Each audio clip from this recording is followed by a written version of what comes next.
വടകരയിൽ നിന്ന് ശരത്ത് എന്ന് പറയുന്ന പ്രേക്ഷകൻ നമ്മോടൊപ്പം ചേരുന്നുണ്ട്. ശ്രീ ശരത്ത്, വടകരയിൽ നിന്ന് വിളിച്ചതിന് വളരെയധികം നന്ദി.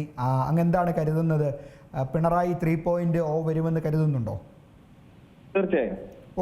പറയൂ, എന്തുകൊണ്ടാണ് അങ്ങനെ കരുതുന്നത്? ഒരു നല്ല ഭരണത്തിന്റെ എല്ലാ ഗുണങ്ങളും നമ്മുടെ ഈ 10 വർഷക്കാലം നമ്മുടെ സർക്കാരിന് ഉണ്ടായിട്ടുണ്ട്.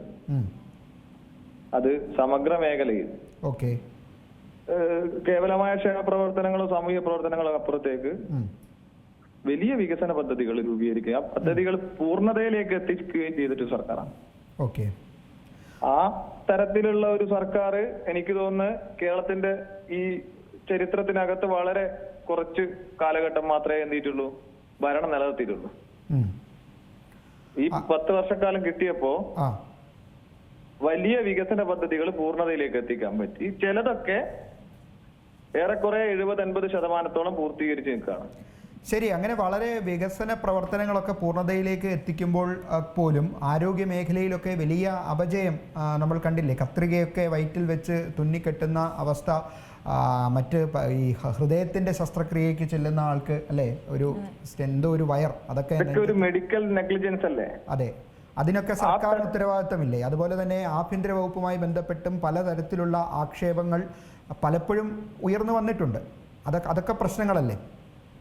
അതിൽ ആദ്യം നമുക്ക് ആരോഗ്യ മേഖലയെ കുറിച്ച് നമുക്കൊന്ന് പറയാം.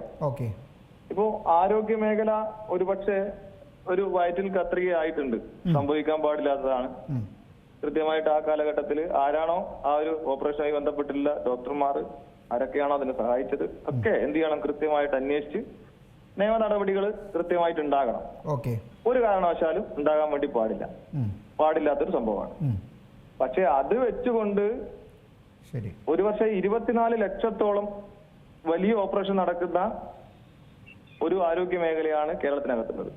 ഈ 10 വർഷക്കാലം ഒരു 24 ലക്ഷത്തോളം കിഡ്നി മാറ്റിവെക്കലും കരൾ മാറ്റിവെക്കലും അത്തരത്തിലുള്ള വലിയ വലിയ ശസ്ത്രക്രിയ നമ്മുടെ ഈ ഒരു താലൂക്ക് ആശുപത്രിയും ജില്ലാ ആശുപത്രിയും മെഡിക്കൽ കോളേജുകൾ ഉൾപ്പെടെയുള്ള സ്ഥാപനങ്ങളിൽ നടത്തിയിട്ടുണ്ട്. ഇത് സാധാരണക്കാരന്റെ ഒരു അഭയ കേന്ദ്രമാണ്. സ്വാഭാവികമായും ഇത്തരത്തിലുള്ള 1000-1 ഈ ഒന്നും നടക്കാൻ പാടില്ല എന്ന് തന്നെയാണ് നമ്മുടെ അഭിപ്രായം. പക്ഷെ ഇത്തരത്തിലുള്ള ഒന്ന് നടക്കുമ്പോ ബാക്കി നടന്നിട്ടുള്ള എല്ലാ ശസ്ത്രക്രിയകളും മോശമാണ്, ആരോഗ്യ മേഖല പൂർണ്ണമായും വീഴ്ചയാണ്, ആരോഗ്യ മേഖലക്കകത്ത് വലിയ പോരായ്മയുണ്ട് എന്ന് പറയുമ്പോ നമ്മുടെ സാധാരണക്കാരായിട്ടുള്ള മനുഷ്യന്മാർക്ക് അല്ലെങ്കിൽ ഈ സമൂഹത്തിൽ ജീവിക്കുന്ന ആൾക്കാർ ഇവർക്ക് എന്തെങ്കിലും പ്രയാസം വരുമ്പോ ഇവിടെയുള്ള ബഹുരാഷ്ട്ര വലിയ ഹോസ്പിറ്റലുകളെ, സ്വകാര്യ ഹോസ്പിറ്റലുകളെ എന്ത് ചെയ്യേണ്ടി വരും, സമീപിക്കേണ്ടി വരും. ഒരു സാധാരണക്കാരനെ സംബന്ധിച്ചിടത്തോളം ഒരു കിഡ്നി, ഇപ്പൊ എന്റെ നാട്ടിലൊക്കെ കിഡ്നി മാറ്റിവെക്കലിന്റെ ഒരു ശസ്ത്രക്രിയ നടത്തുമ്പോൾ നമ്മളൊക്കെ ജനകീയ പിരിവൊക്കെ നടത്താറുണ്ട്. ഒരുപക്ഷെ ഇത്തരത്തിലുള്ള കിഡ്നി മാറ്റിക്കലും കരൾ മാറ്റിക്കലും ഇപ്പൊ അടുത്ത ഞാൻ അറിഞ്ഞത് തൃശ്ശൂർ മെഡിക്കൽ കോളേജിലും എറണാകുളം കോട്ടയം മെഡിക്കൽ കോളേജിലും ഒരേ സമയം മസ്തിഷ്ക മരണം സംഭവിച്ച 3 അവയവങ്ങൾ മാറ്റിവെച്ച ഒരു ജില്ലാ ആശുപത്രി ഉണ്ട് എന്നാണ്.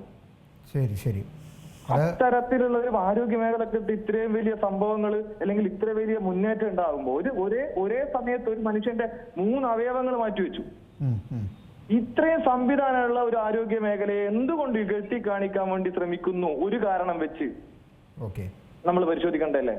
ശരി, താങ്കളുടെ അഭിപ്രായം വളരെ വ്യക്തമാണ്. എന്തായാലും അദ്ദേഹത്തിന്റെ വടകരയിൽ നിന്നും വിളിച്ച ശരത്തിന്റെ അഭിപ്രായത്തിൽ ഇടതുപക്ഷം വീണ്ടും അധികാരത്തിൽ വരും, പിണറായി 3.0 അല്ലെ 3.0 സംഭവിക്കുമെന്നാണ് അദ്ദേഹം പറയുന്നത്. വളരെ നന്ദി.